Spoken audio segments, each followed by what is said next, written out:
This little Hot Wheels Camaro Z28 might look innocent sitting on my desk, but it represents one of the most vicious street-legal race cars Detroit ever unleashed. While everyone was obsessing over big blocks and quarter-mile times, Chevy built something different. Something that looked like just another Camaro, but carried a 302 small block engineered for one purpose: to absolutely demolish Ford Mustangs on racetracks across America. This is the story of Chevrolet's forgotten legend, a car so focused, so ruthlessly built for competition that most people never understood what they were looking at. And today we're diving deep into why the Z28 with the screaming 302 might be the most underrated muscle car ever built. Part 1. Origins. The racing loophole.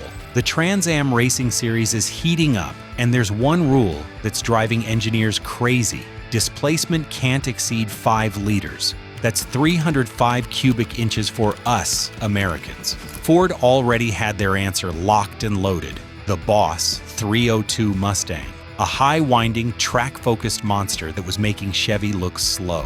But Chevy's engineers weren't about to let Ford run away with racing glory. They needed a response, and they needed it fast. The solution? Take their proven small block architecture, stuff it with the most aggressive components they could legally get away with, and create something that could rev to the moon and back. Enter the Z28 package. Not a trim level, not a luxury option. This was Chevrolet's declaration of war. You couldn't just walk into a dealership and order one off the lot. You had to know to ask for RPOZ28. You had to understand what you were getting, because this wasn't a Camaro built for weekend cruising or picking up dates at the drive-in. This was a Camaro built to take Ford's lunch money, steal their trophies, and send Boss 302 drivers home crying to their mothers. Part 2. The engine. 302 small block Fury. Pop the hood on this Camaro, and you're staring at 302 cubic inches of pure, concentrated fury. But here's what made this engine absolutely revolutionary. While everyone else was chasing displacement, Chevy went for revs. They took a 4-inch bore and matched it with a short 3-inch stroke, creating an engine that wanted to live at 6,000 RPM and wasn't afraid to kiss 7,000 when the mood struck. This wasn't some warmed-over passenger car motor. Every 302 was basically hand-built attitude. Solid lifter cam that sounded like a machine gun at idle. A massive Holley 4-barrel carburetor that could suck down gasoline like a thirsty desert wanderer. Heads that flowed like nobody's business, and a compression ratio that laughed at pump gas. Chevrolet claimed 290 horsepower, and if you believe that, I've got some oceanfront property in Kansas to sell you. Independent dyno tests consistently showed these engines putting down 350 horsepower or more. Chevy was sandbagging, probably to keep insurance companies from completely losing their minds, and maybe to give Ford a false sense of security. But here's the kicker that makes this whole story even more incredible. This forgotten 302 small block ended up being one of the most influential engines Chevrolet ever built. The high-revving philosophy, the over-square design, the focus on breathing over displacement. Sound familiar? That's because this little 302 became the blueprint for every high-performance small block that followed. Part 3 on the track, Z28 versus Boss 302.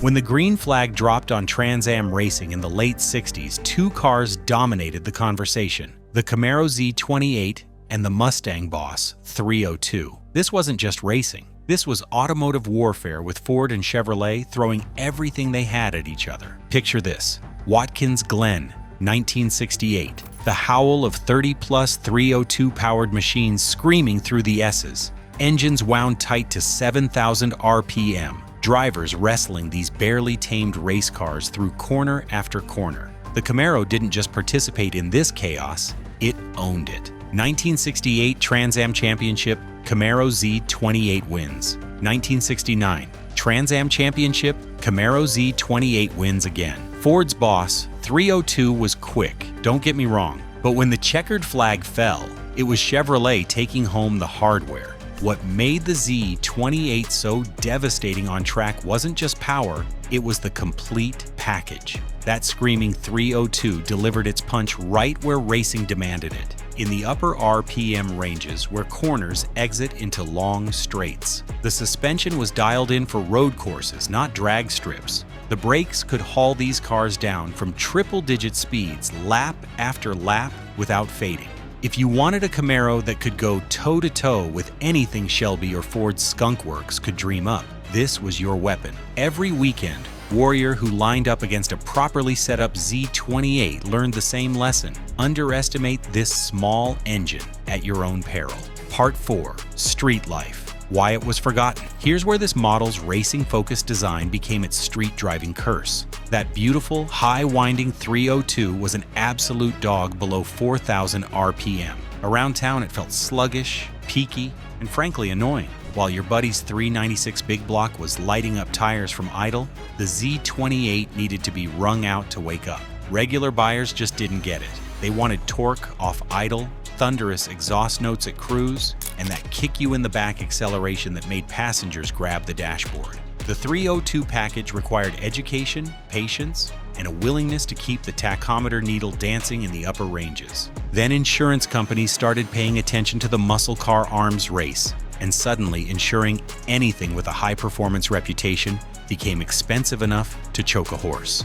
By 1970, Chevrolet was quietly steering buyers toward 350 small blocks and optional big blocks that delivered more street-friendly power. The writing was on the wall. The 302 was too specialized, too focused, too uncompromising for mainstream success. In 1970, Chevy dropped the high-winding 302 from the Z28 option list, replacing it with the new LT1 350, still a screamer, but with more low-end torque and broader appeal. The original 302 package had served its purpose. It proved Chevrolet could build engines that rev, won 2 Trans Am championships, and established the Z28 name as something special. But like many pure racing machines, it was too raw for the street, too perfect for the track, and that's exactly why it disappeared into history. Part 5. Legacy. Why it matters now. Today, that little Hot Wheels Z28 on my desk represents something bigger than just another muscle car. The 302 version proved that displacement isn't everything, that proper engineering, smart design, and a willingness to chase revs could create something truly special. Every high-performance small block that followed owes a debt to this forgotten 302. The LT1, the LT4, even modern LS engines with their high-revving capabilities and over-square designs. They're all descendants of this late 60s racing experiment. Collectors who understand automotive history worship these cars today. Finding an original, unmolested 302 Z28, they're rare not just because Chevrolet didn't build many, but because most got modified, crashed, or simply worn out by owners who never understood what they had. The 302 model wasn't built for everyone. It wasn't built for cruising Main Street on Friday nights or impressing your date with burnouts in the parking lot. It was built with one singular purpose: to destroy Mustangs on racetracks across America. And for a brief, shining moment in the late 60s, it did exactly that with surgical precision and zero apologies. Forgotten by mainstream muscle car enthusiasts? Maybe. Overlooked in favor of flashier big blocks and more famous nameplates? Absolutely. But legendary? Without question. The 302 package represents everything beautiful about American automotive engineering when the gloves came off and winning was the only thing that mattered. Small in displacement, massive in attitude, and absolutely ruthless in execution. That's what makes it a true, forgotten legend.